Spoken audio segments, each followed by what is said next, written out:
Bien, jóvenes, estamos iniciando con la grabación de la sesión.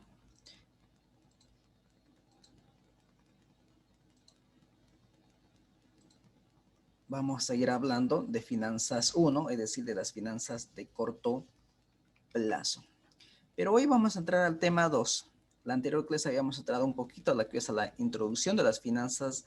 Habíamos definido qué era finanzas, cuál era el objetivo de las finanzas, cuáles eran las decisiones importantísimas que debía tomar un ejecutivo financiero dentro de una empresa. También hemos visto qué se necesita para poder cumplir con el objetivo principal de las finanzas, que era la maximización de riqueza de los accionistas. A ver, ¿alguien podría decirme qué eran las finanzas? ¿Recuerdan? ¿Cómo lo habíamos definido las finanzas? El arte de administrar el dinero. El arte y la ciencia de administrar el dinero, ¿no? De esa manera lo define Hillman de manera muy sencilla. El arte y ciencia de administrar el dinero. ¿Y cuál era el objetivo de las finanzas? Maximizar la riqueza de los accionistas, es decir, generar valor para los accionistas. ¿Estamos? ¿Y cuáles eran las 3 decisiones importantes que debe tomar un ejecutivo financiero dentro de una empresa? Decisiones de inversión. ¿Qué más? Decisiones de financiamiento y decisiones de administración de activos. Activos operativos. Si usted habla de activos, estamos hablando lo mismo que las inversiones. No se olviden que en finanzas los activos son las inversiones. En finanzas lo que es pasivo y patrimonio es el financiamiento. Entonces, para que quede bien claro, decisiones de inversión, decisiones de financiamiento y decisiones de los activos, pero operativos. ¿Estamos?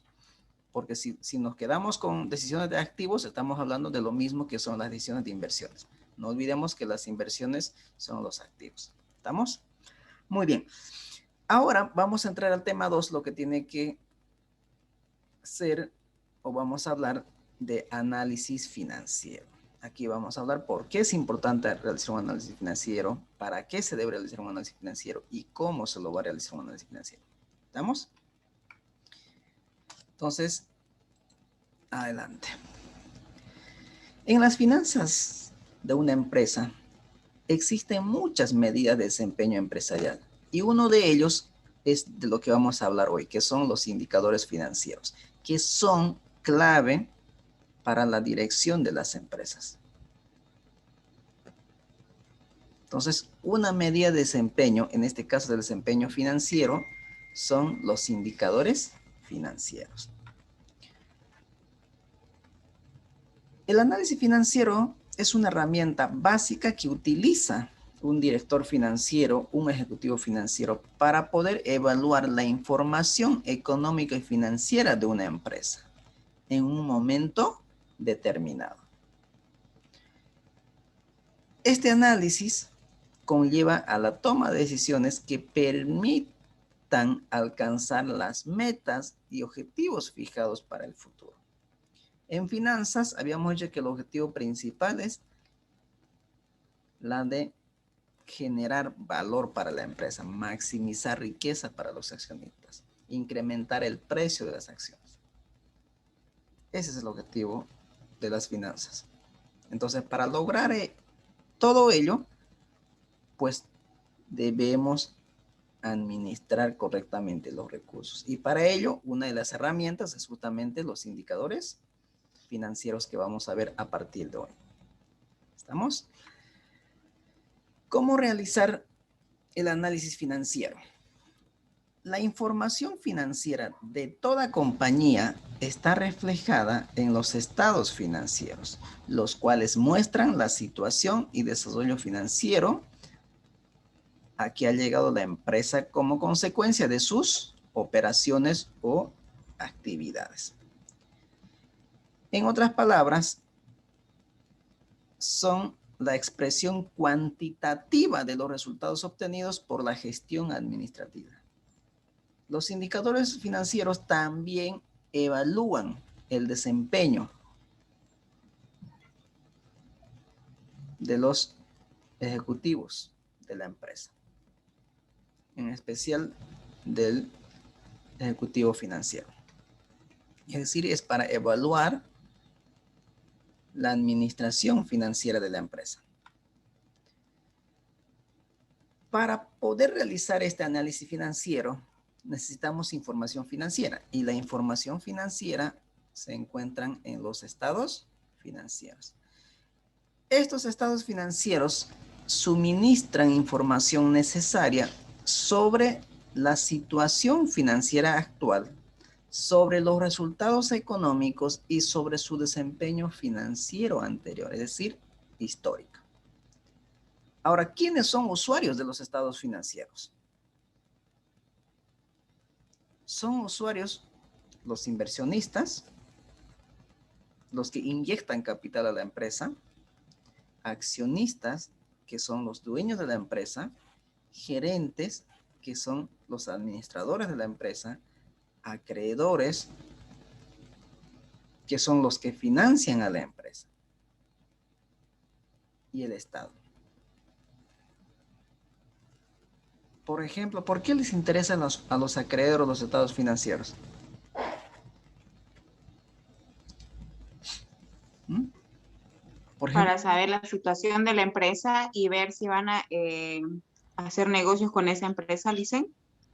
muy bien, entonces, por ejemplo, cuando uno va al banco a solicitar un crédito, ¿qué es lo primero que le piden como información? A las familias. Primero empezamos por las familias. Le piden boletas de pago, le piden estabilidad económica, más que todo. Los ingresos, ¿no es cierto? Lo primero que le piden son los ingresos. ¿Cuánto gana? Y le piden su boleta de los últimos 3 meses. O su extracto bancario o su extracto de AFP. Porque ahí está la información de los ingresos. Y luego, aparte de los ingresos, ¿qué más les piden? O les preguntan, ¿cuáles son sus gastos? ¿Ven? ¿Cuáles son sus gastos? Ahora bien, a las empresas hacen exactamente lo mismo. Pero las empresas, como es algo formal, tienen registrados sus ingresos y egresos, entonces a ellos les piden su estado financiero. Para saber sus ingresos y egresos lo pide el estado de resultado. ¿Qué más? Aparte, ya les preguntó el banco sus ingresos y sus egresos. ¿Qué más les pregunta? Su balance general. No, a las familias. Si tiene deuda con tercera persona. Le pregunta, ¿tiene deudas en otras entidades? Le pregunta, ¿no es cierto? ¿Tiene algún patrimonio? Esa es la siguiente pregunta. Y a las empresas hace exactamente lo mismo. ¿Y dónde se encuentra esa información? ¿A quién debe la empresa? ¿Qué tiene la empresa? ¿Dónde se encuentra eso? En el balance general. En el balance general. Entonces, fíjense que es fundamental los estados financieros, porque ahí está la información financiera de la empresa. ¿Y por qué le interesa al Estado?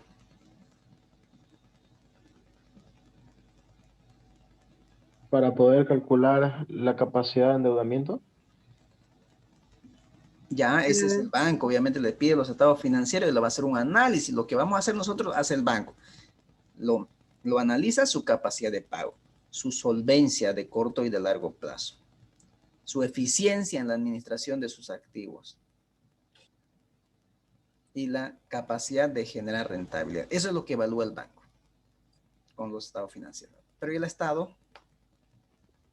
La cantidad que se tiene que El pagar. pago de impuestos. El pago de impuestos. El pago de impuestos, ¿correcto? Los estados financieros tienen que ser auditados y luego se tiene que realizar el pago de los impuestos a las utilidades si es que correspondiera. ¿Estamos?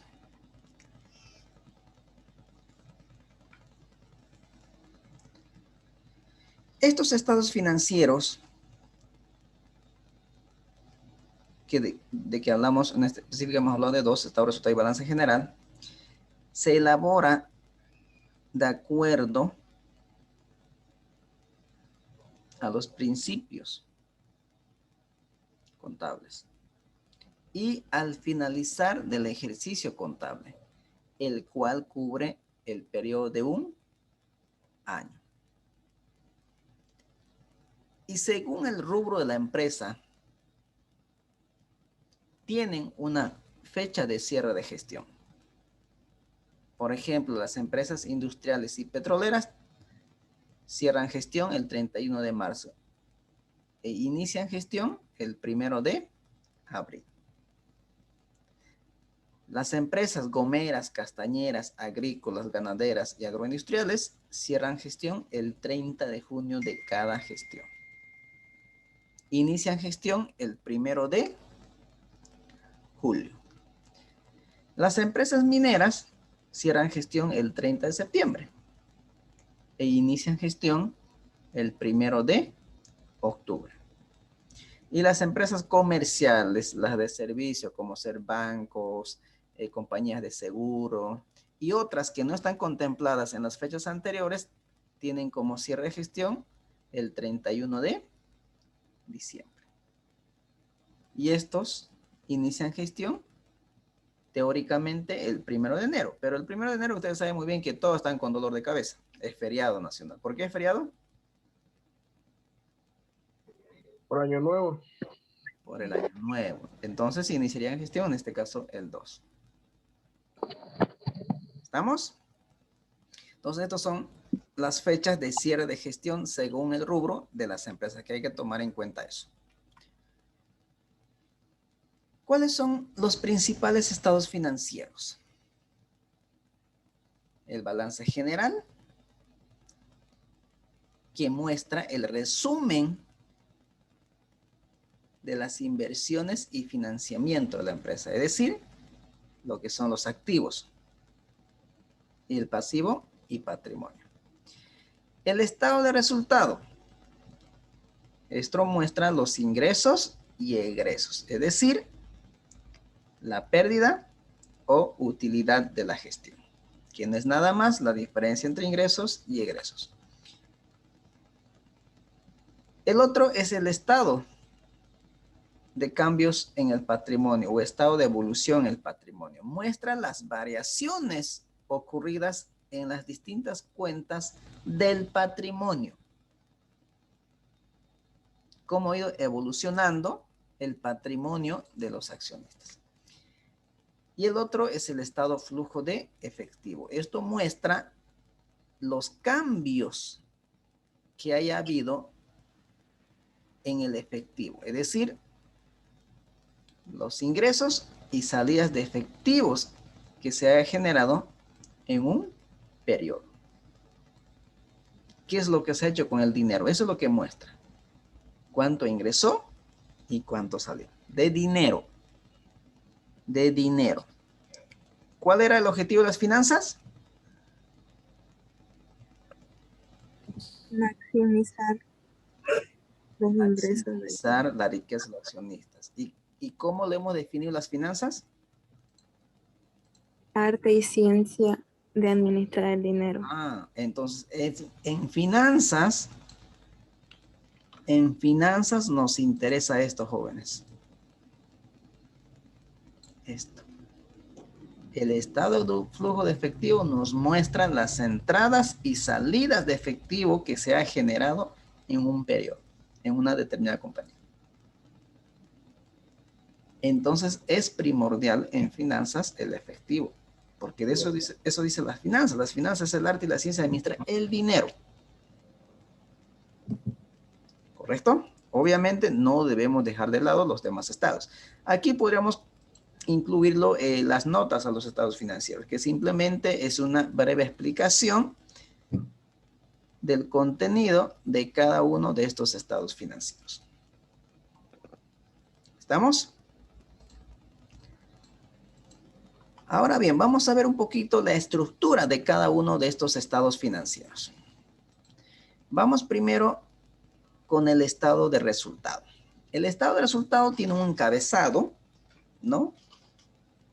Para identificar a la empresa que pertenece, qué tipo de estado es, en este caso el estado de resultado, y tiene que estar detallado de qué fecha a qué fecha está elaborado este estado de resultado. Y obviamente en qué moneda está expresado.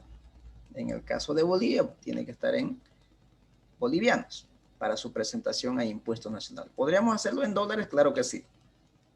Pero para su presentación tiene que estar expresado en bolivianos. ¿Estamos? ¿Cuál es la estructura del estado de resultado?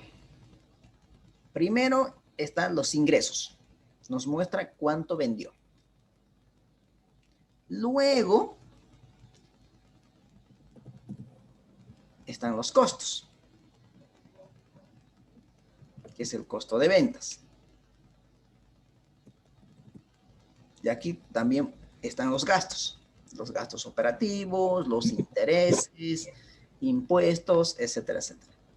Y finalmente nos va a dar un resultado. ¿Cuánto ganó?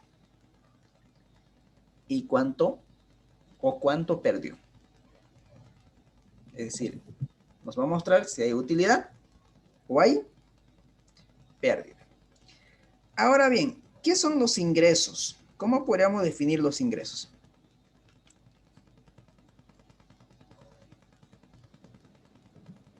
¿Qué son los ingresos?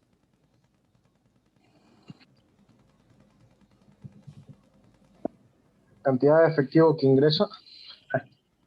Son recursos obtenidos por la venta.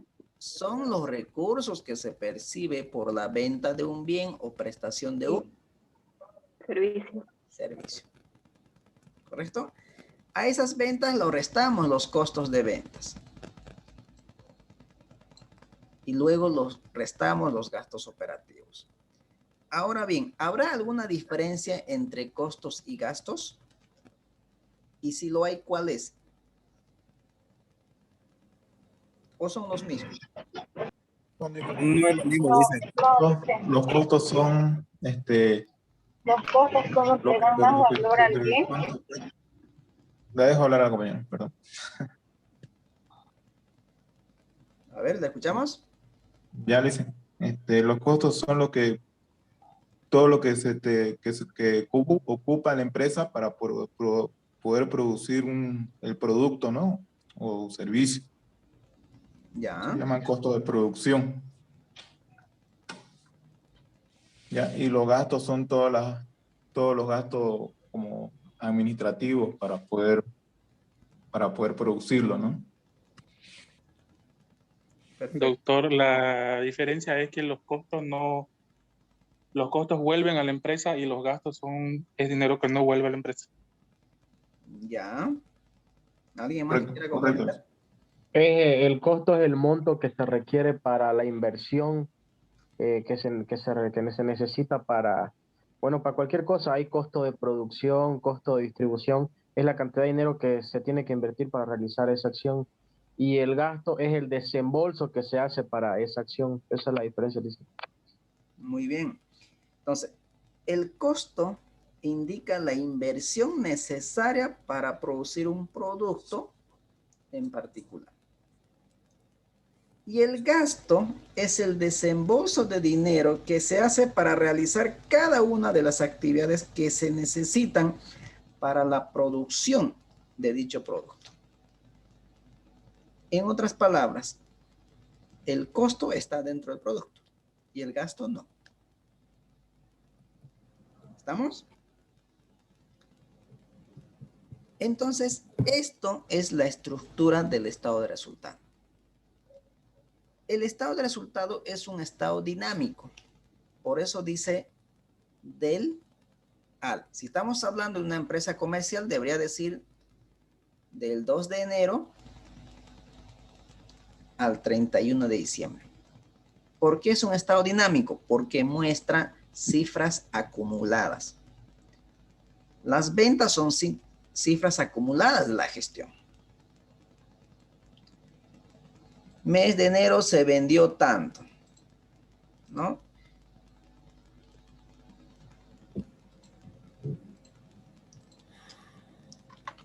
Enero, tanto. Febrero,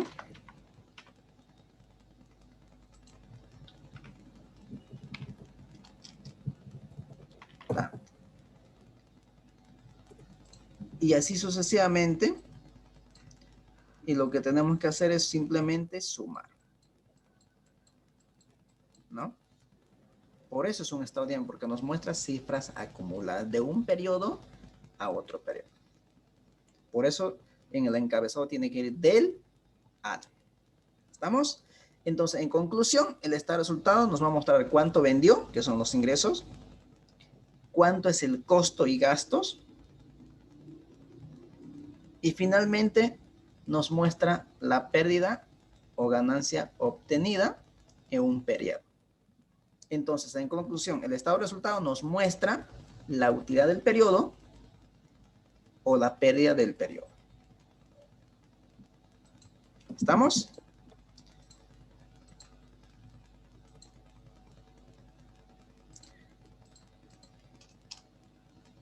Estructura del balance general. Esta es la estructura básica del balance general. El balance general nos muestra la posición financiera actual de la empresa. Es como una fotografía, nos muestra a una fecha determinada. El balance general es un estado estático, ya no es dinámico. Por eso en el balance general como encabezado colocan al 31 de diciembre. Son los saldos que nos muestra a esa fecha. No muestra el acumulado como el estado de resultado. Por eso el estado de resultado es un estado dinámico, porque va variando periodo a periodo, mientras esto aquí nos muestra los saldos a esta fecha, en este caso al 31 de diciembre. ¿Estamos? Entonces el estado de resultado es un estado dinámico y el balance general es un estado estático. Y el balance general está compuesto por los activos, por un lado, y por otro lado por el pasivo y patrimonio. Definámoslo el activo contablemente. ¿Cómo lo definimos el activo contablemente?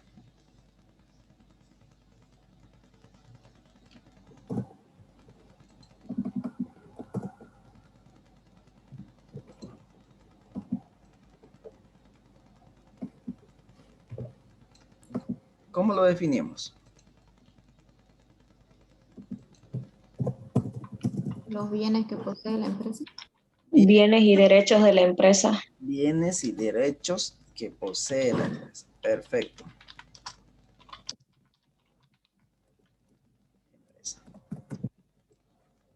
Bienes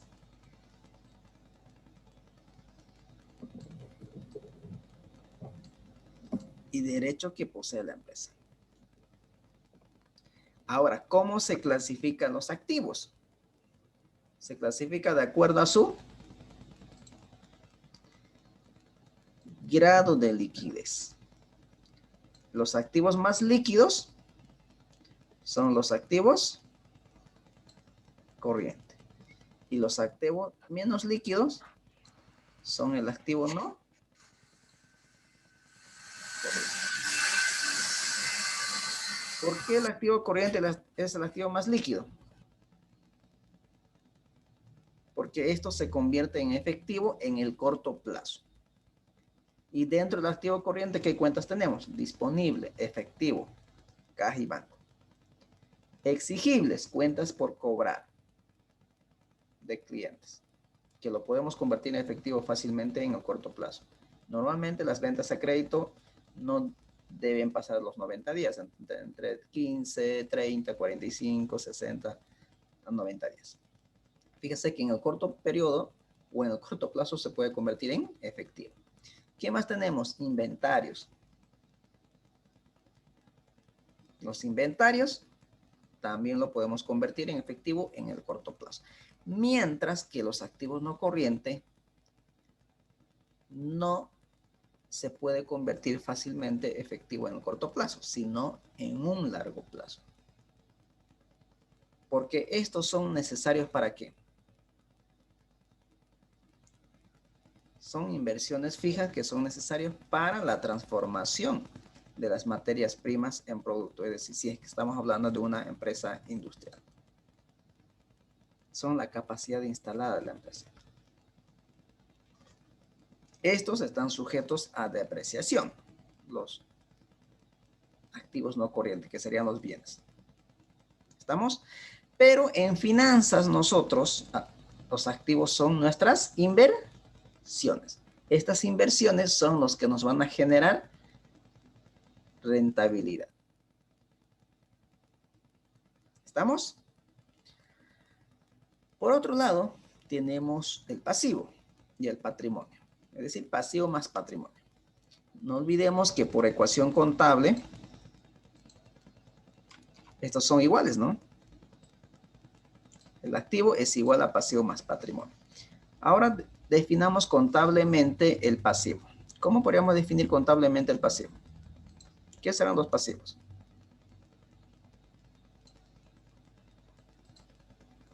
Son las obligaciones que tiene la empresa con sus acreedores. Obligaciones. Deudas y obligaciones de una empresa, ¿líder? Tiene la empresa con acreedores. Sea de corto plazo o largo plazo.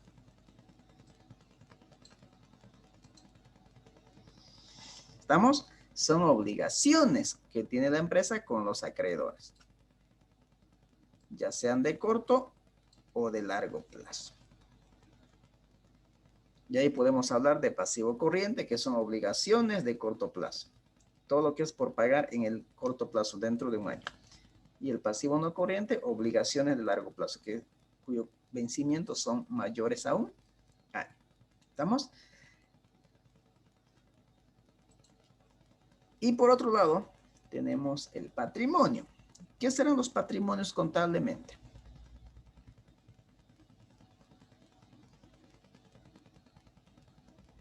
¿Qué será un patrimonio contablemente? Son obligaciones que la empresa tiene con sus accionistas. Son obligaciones que tiene la empresa, pero con los socios o dueños. Sí. Los dueños, exactamente. Este lado derecho del balance, que es pasivo más patrimonio, se clasifica de acuerdo a su vencimiento. Los de corto plazo y los de largo plazo. Vencimiento menor y vencimiento mayores a un año. Por ejemplo, el patrimonio que dentro de ellos están el capital social, acciones comunes o preferentes, no tienen fecha de vencimiento. No hay fecha de vencimiento. Entonces son considerados largo plazo. Pero mientras las obligaciones de corto plazo, por ejemplo, sueldo y salario por pagar con trabajadores, hay una fecha de vencimiento. Pago a proveedores de la misma manera. Deudas bancarias, hay fecha de vencimiento, pero son un poquito de largo plazo. Normalmente 2 años, 3 años, dependiendo.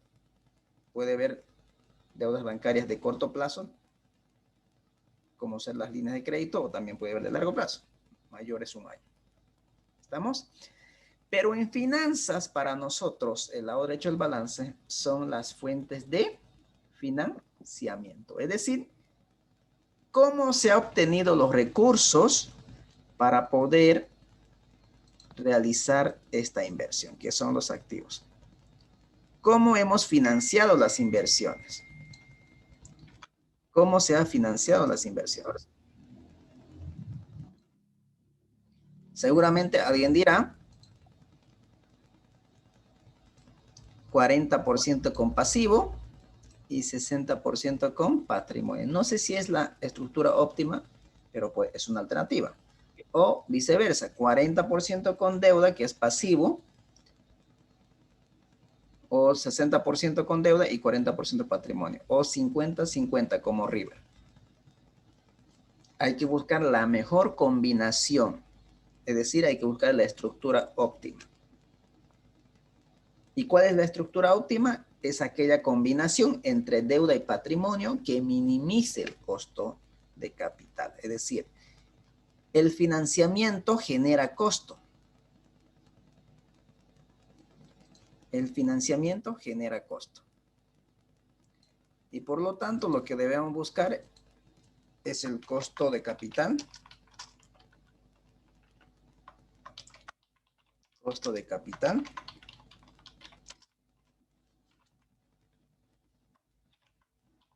Mínimo. Entonces, cuando hablamos de costos, siempre debemos buscar minimizar. ¿Okay? Entonces, el financiamiento, el lado derecho del balance genera un costo de capital. Las deudas generan intereses y eso es un costo financiero. Las acciones generan dividendos y eso es un costo, porque la empresa tiene que pagar dividendos al accionista y para la empresa es un costo.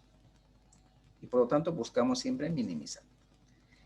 Y por el otro lado, por el lado del balance, las inversiones que generan.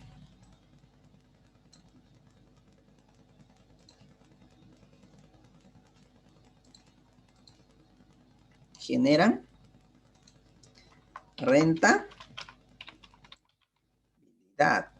Y cuando hablamos de rentabilidad, ¿qué buscamos? ¿Minimizar o maximizar?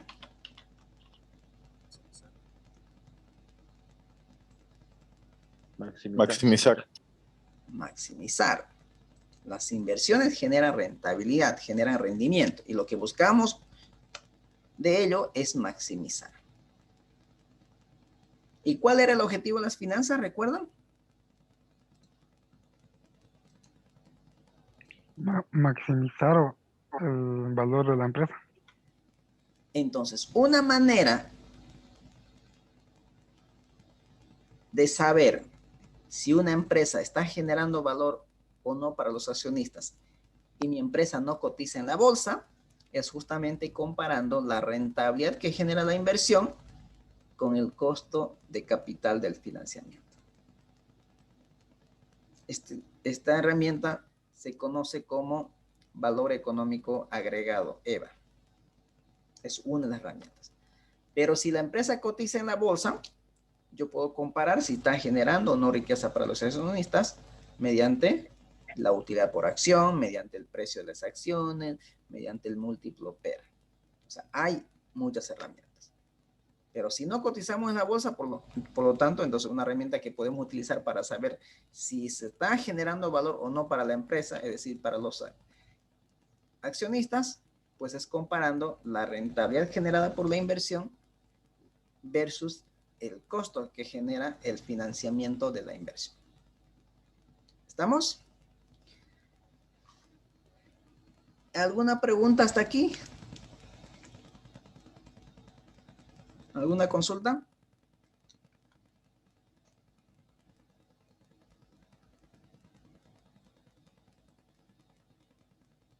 Dale, se puede continuar. Perfecto, continuamos entonces.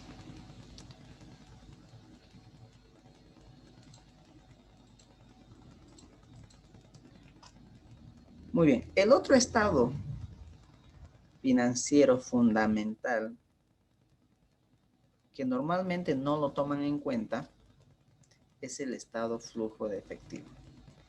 Este estado también es un estado dinámico, es por eso que se registra del al. Todos los estados deben tener su encabezado. Y hay dos maneras para poder elaborar este estado de flujo efectivo. El método directo y el método indirecto.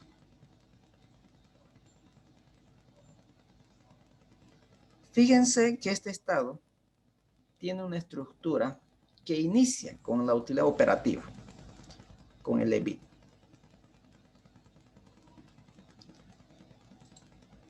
El EBIT es simplemente la utilidad operativa.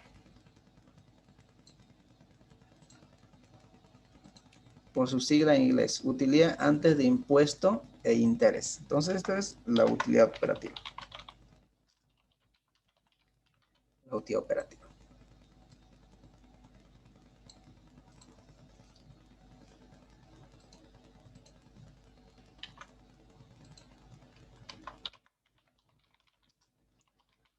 ¿Qué nos muestra el estado de resultado? Perdón, el estado de flujo de efectivo.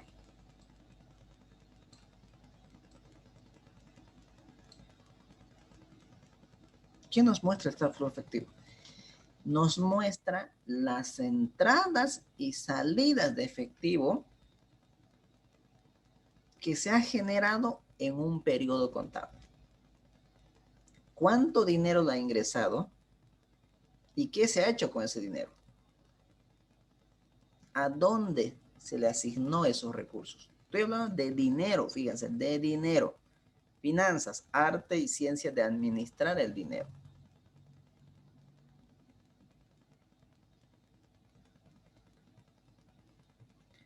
A esa utilidad operativa hay que sumarlo todas aquellas partidas que no generen movimiento del estado de resultado. ¿Y cuáles son esas cuentas que no generan movimiento de efectivo del estado de resultado? A ver, volvamos un poquito al estado de resultado. Ahí está. ¿Cuál de estas cuentas del estado de resultado no genera movimiento de efectivo? Desde aquí hasta aquí. A ver, revisen qué cuenta no genera movimiento de efectivo.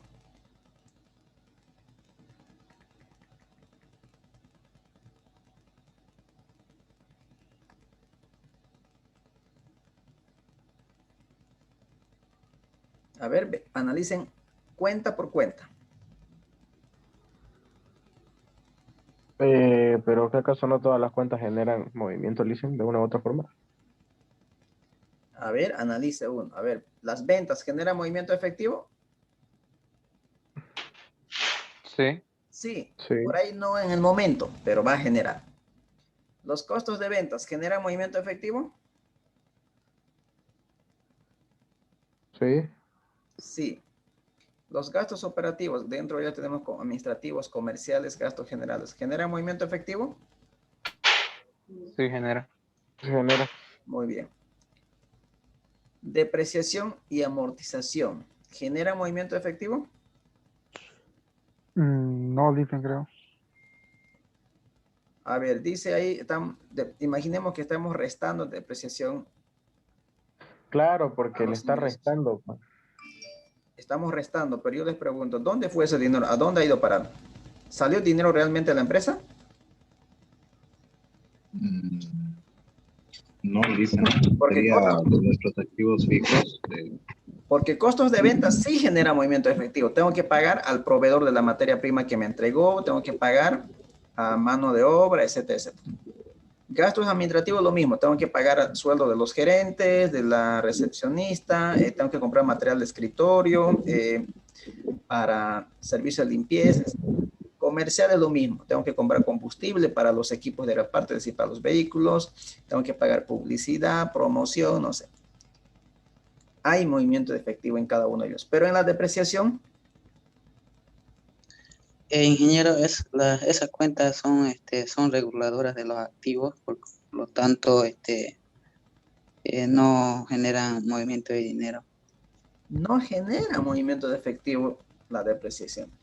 Lo que estamos restando simplemente es para poder pagar menos impuestos por un principio contable. Pero no salió dinero de la empresa. No salió dinero. ¿Cuánto salió dinero cuando yo compré el activo? Pero el activo es una inversión, por lo tanto se registra en el balance. Pero obviamente ese activo sufre un desgaste al pasar el tiempo. Es decir, pierde valor y esa es la depreciación. Pero pierde de valor, no es que haya salido dinero de la empresa. ¿No es cierto? Entonces, todas aquellas cuentas que no te generan movimiento efectivo, que están dentro del estado de resultado, hay que sumarlo al EBIT. Fíjense, aquí está el EBIT, ¿no? La utilidad operativa. Entonces, lo tenemos que sumar. Ahora vamos a volver a donde estábamos, al estado de flujo efectivo. Entonces, fíjense, le estoy sumando aquellas partidas o cuentas que no hayan generado movimiento de efectivo.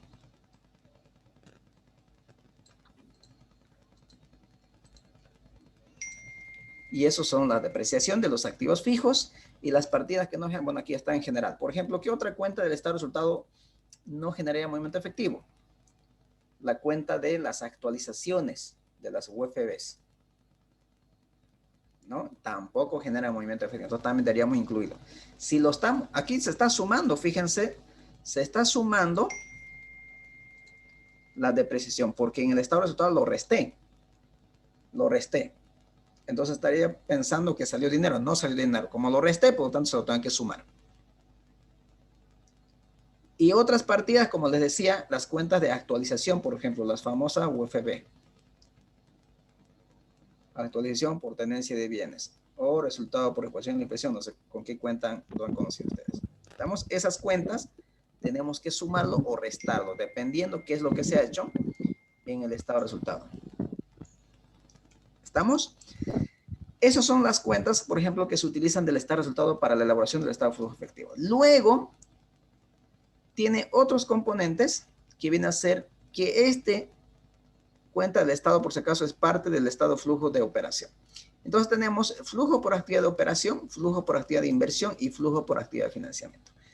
El flujo por actividad de operación se refiere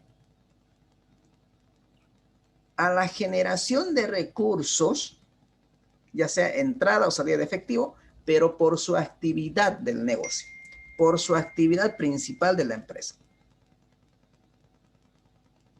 ¿Y cuál es la actividad principal de la empresa? Comprar materia prima, producir y vender. Esa es su actividad principal. Entonces, el flujo por actividad de operación va a estar compuesto por las cuentas del activo corriente, porque ahí está el efectivo, ahí está el inventario y ahí están las cuentas por cobrar. Son cuentas de generación de efectivo. Y también las cuentas del pasivo corriente, pero no todas. Simplemente aquellas cuentas que están relacionadas con la generación de efectivo o con la actividad principal del negocio.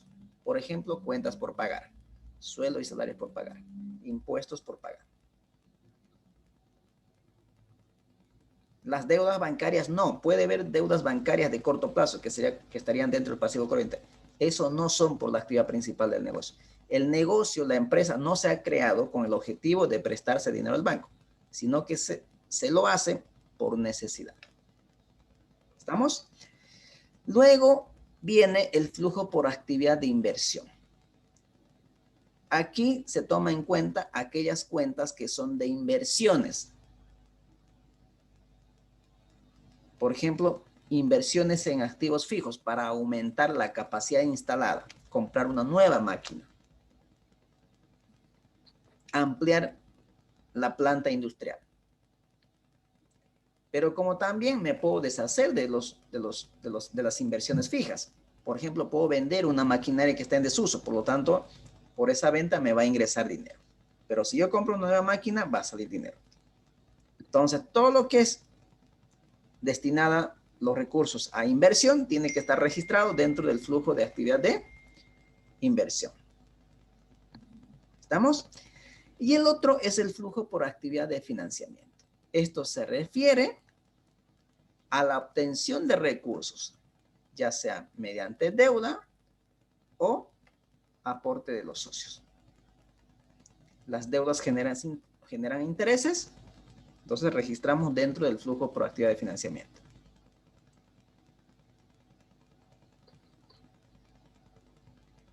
La obtención de más recursos mediante financiamiento bancario significa un ingreso de efectivo.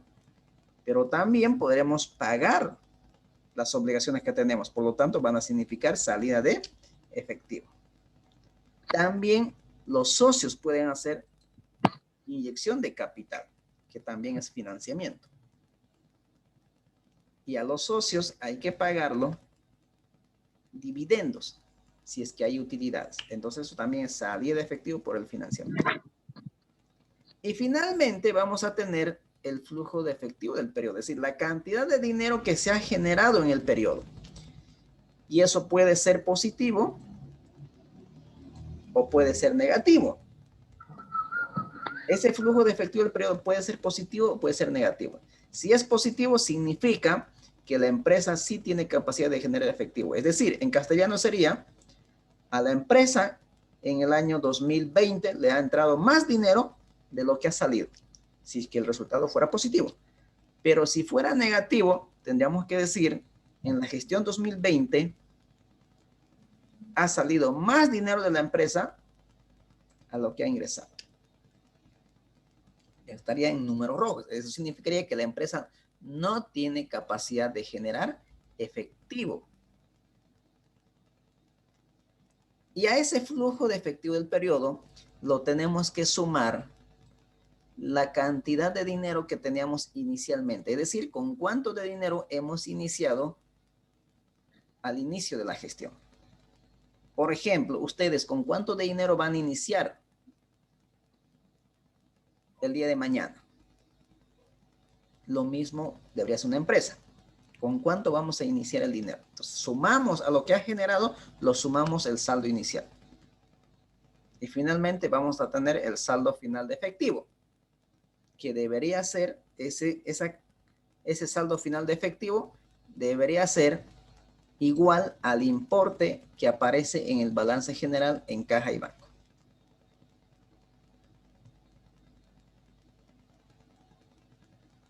¿Estamos? Ya en la práctica vamos a ver esto.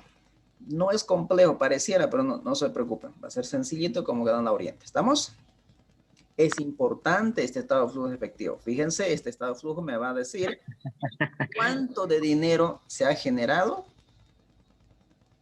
y dónde ha sido destinado este dinero y cuánto de saldo vamos a tener. Y siempre vamos a buscar que el saldo sea positivo. Deberíamos preocuparnos si nos sale negativo.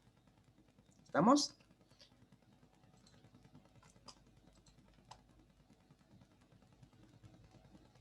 Ahora, ¿qué se requiere para poder desarrollar o elaborar un estado de flujo de efectivo por el método indirecto? Necesitamos balance general de los últimos 2 años, es decir, balance general de los últimos 2 gestiones. Estado de resultado de la última gestión. Si yo estoy elaborando un estado de flujo de efectivo de la gestión 2020, entonces necesitaría balance general de los últimos 2 gestiones, que sería 2019 y 2020. Estado de resultado del último periodo, entonces estado de resultado del 2020. Y las notas a los estados financieros, como decía, las notas a los estados financieros es una breve explicación de cómo se ha desarrollado cada uno de los estados financieros. Estos son los requisitos para construir un estado de flujo efectivo bajo el método indirecto. ¿Estamos?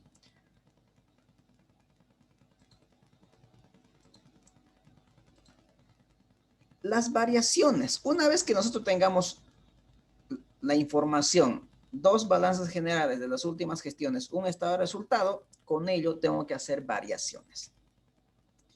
Del estado de resultado, los ingresos son ingresos de efectivo. Los costos y gastos son salida de efectivo, excepto aquellas cuentas que ya hemos visto de análisis, como ser las depreciaciones, ¿no? El activo. Si las cuentas del activo se incrementan, significan salida de efectivo. Y si las cuentas del activo reducen, significa ingreso de efectivo. ¿A qué me refiero con eso? Si nosotros tenemos, por ejemplo, balance general de 2 gestiones, 2019 y 2020, y una de las cuentas es inventario, voy a poner inventarios, y resulta que tengo inventario de 100 en el 2019 y en el 2020 tengo de 80. ¿Qué pasó con la cuenta? ¿Aumentó o disminuyó? Disminuyó. Ha disminuido. Perfecto. ¿Y qué significa cuando disminuye? ¿Ingreso o salida de efectivo? Aquí. Estamos, ¿no? Estamos en la reducción. ¿Qué pasó? ¿Qué significa eso? Un ingreso de efectivo. Un ingreso de efectivo. Tenía 100 de inventario, ahora tengo 80. Significa que he vendido y por la venta nos ingresa efectivo. Pero ¿qué hubiera pasado si hubiera sido 180? ¿Qué pasó? ¿Aumentó o disminuyó? Aumentó. Aumentó. ¿Y qué significa un aumento de las cuentas del activo? Una salida de efectivo. Una salida de efectivo. Si tenía 100 de inventario, ahora tenga 180, significa que he dejado de vender. he producido más para poder vender, pero no lo he vendido. Y para producir he tenido que sacar efectivo. ¿Estamos? Y así saber analizando cuenta por cuenta. Cuentas del pasivo y patrimonio. Un incremento de las cuentas del pasivo significa ingreso de efectivo. Si yo tengo, por ejemplo, una cuenta, vamos con las mismas gestiones.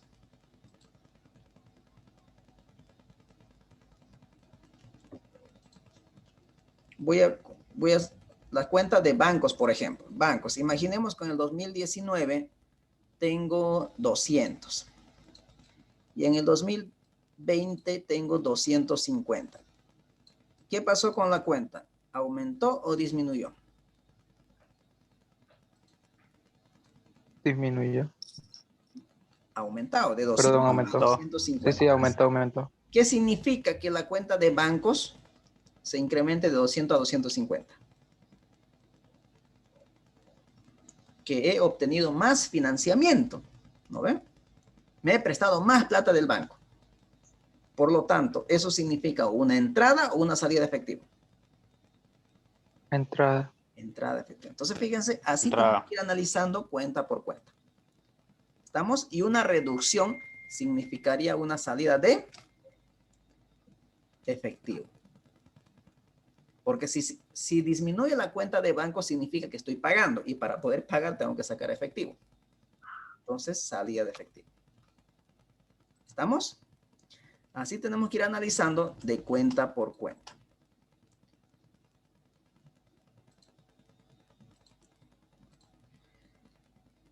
Importancia de la administración del efectivo. La insuficiencia del efectivo puede originar problemas financieros para la empresa. ¿Y cuáles serían esos problemas? Efecto negativo en la capacidad de crédito. Si el banco te pide la información financiera, es para que te haga un análisis de capacidad de pago. Si el banco te determina de que no tienes capacidad de pago, es decir, no tienes capacidad de generar efectivo, por lo tanto, no sos sujeto a crédito. Incapacidad para aprovechar los descuentos por pronto pago que le ofrecen los proveedores.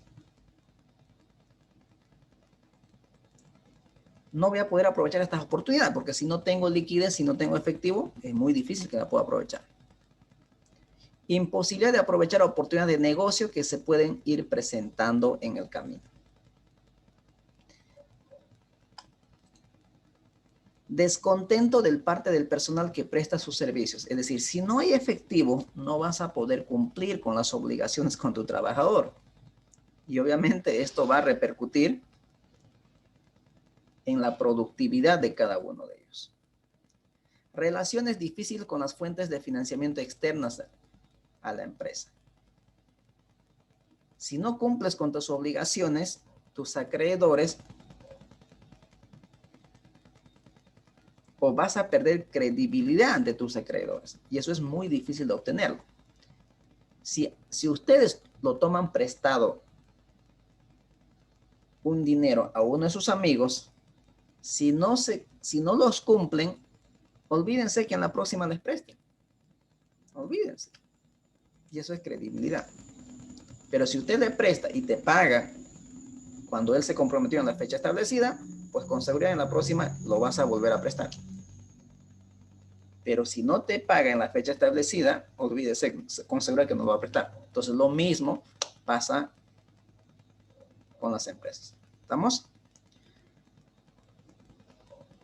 Incremento en la probabilidad de que la empresa fracase. Sin efectivo, sin liquidez, una empresa puede llegar a quebrar. Así esté mostrando utilidad en su estado de resultado. La utilidad no significa necesariamente que sea efectivo. ¿No es cierto? Entonces hay que tener mucho cuidado. Por eso la definición de finanzas dice el arte y ciencia de administrar dinero. Y con dinero podemos desarrollar una actividad de manera normal. Sin dinero no hacemos nada. Las empresas tienen 4 fuentes de donde pueden obtener dinero. La primera es generarlo por medio de sus operaciones.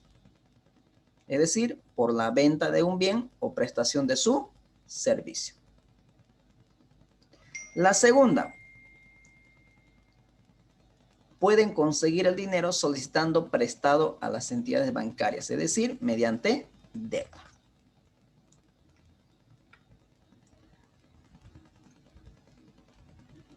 La tercera fuente podría estar constituida por los aportes de capital que hagan los dueños, es decir, inyección de más capital por parte de los accionistas. Y la cuarta, no es la más recomendable, es por la venta de sus activos, que es distinto a los inventarios, es decir, deshacerme de mis bienes. Eso sería lo peor. Y en este tema de la pandemia, en las familias está sucediendo. Están vendiendo sus patrimonios, están vendiendo su telecita, su heladera, su frigobar, etcétera, etcétera. Se están deshaciendo de sus bienes. Ah, pero es una fuente de ingreso, de efectivo, claro que sí. ¿Estamos? Asimismo, existen 4 formas posibles de que las compañías pueden aplicar el efectivo, es decir, de qué manera puede salir efectivo la empresa. La primera de ellas es invertir en activos, compra de maquinarias, construcción de una planta industrial, etcétera, etcétera. Inversión fija. La segunda es pagar las deudas contraídas con el sistema bancario, cumplir con las obligaciones con el sistema bancario. La tercera es distribuir dividendos a los accionistas, ya sea preferentes o comunes. Si hay utilidad, distribuimos como dividendos. La cuarta es reembolsar sus aportes a los socios, es decir, devolverlo, los aportes a los socios. Estas son las maneras de cómo puede salir efectivo de la empresa. Listen, tengo una duda, porfa. ¿Sí? Perdón que lo corte. ¿En qué parte entraría del punto anterior del ingreso de dinero para una empresa? Por ejemplo, si la empresa tiene algunos terrenos y lo alquilan a otra empresa para también generar ingresos, ¿en qué parte entra eso? Como otros ingresos, que no es por la actividad principal, pero como otros ingresos. Ah, ya, bueno, gracias, Luis. Principios básicos de la administración del efectivo. Existen 4 principios básicos aplicables en la correcta administración del efectivo. 2 de ellos tienen que ver con las entradas y otros 2 con las salidas de efectivo. A su vez, 2 tienen que ver con la velocidad con que entra o sale el dinero y otros 2 tienen relación con la cantidad de dinero de los flujos positivos y negativos. Y veamos cuáles son esos. Primero, deben entrar más dinero a la empresa. Debe salir menos dinero de la empresa. Es decir, debe entrar más dinero de lo que sale de la empresa. Debe acelerarse las entradas de dinero y deben demorarse las salidas de dinero. Es decir, el dinero que entra debe ser lo más rápido posible a lo que sale. Estos 4 principios dicen, debe entrar una mayor cantidad de dinero y que estas entradas deben ser más rápidas a lo que deben salir. Menos dinero de la empresa y que estas salidas deben ser más lentas posible. Entonces, deben entrar más dinero a la empresa y lo deben hacer lo más rápido posible. Deben salir menos dinero de la empresa y estos deben ser lo más lentos posible. ¿Estamos? Sí. Y el otro estado financiero es el estado de evolución al patrimonio. Este es un estado dinámico también que suministra información acerca de la cuantía del patrimonio neto de una empresa. Y lo que nos muestra es la variación que ha tenido a lo largo del ejercicio contable las cuentas del patrimonio. Por ejemplo, transacciones con los propietarios, aporte, retiro de los accionistas, distribución de utilidades, resultado del periodo. Son los que generan movimiento en la cuenta de patrimonio. Limitaciones de estos estados financieros suelen basarse en datos históricos, Los datos presentados corresponden solamente a una fecha de cierre de gestión, es decir, al 31 de diciembre o al 31 de marzo o al 30 de junio o al 30 de septiembre. A veces las empresas manipulan los datos contables. Eso hay que tener muchísimo cuidado. Hay empresas que tienen triple contabilidad. Entonces, si usted tiene una información que no es real, obviamente lo que está analizando no le va a servir para tomar decisiones. La información contable no suele estar ajustada para corregir los efectos de la inflación. Normalmente no se toma en cuenta la inflación. Entonces, hay que tener muchísimo cuidado. Se debe tomar en cuenta el tema de la inflación, porque no es lo mismo comprar hoy con una misma cantidad de dinero de aquí a un periodo, ¿no? El poder adquisitivo cae. No siempre es posible obtener datos del sector para realizar comparaciones. Cuando estemos haciendo un análisis, tenemos que comparar con el sector, con la industria. ¿Cómo le está yendo a mi competencia? ¿Estamos? Bien, jóvenes, aquí vamos a quedar. Mañana vamos a continuar ya con el análisis. Ya mañana vamos a empezar a hacer casos. ¿Estamos? No sé si alguien tiene alguna consulta hasta aquí.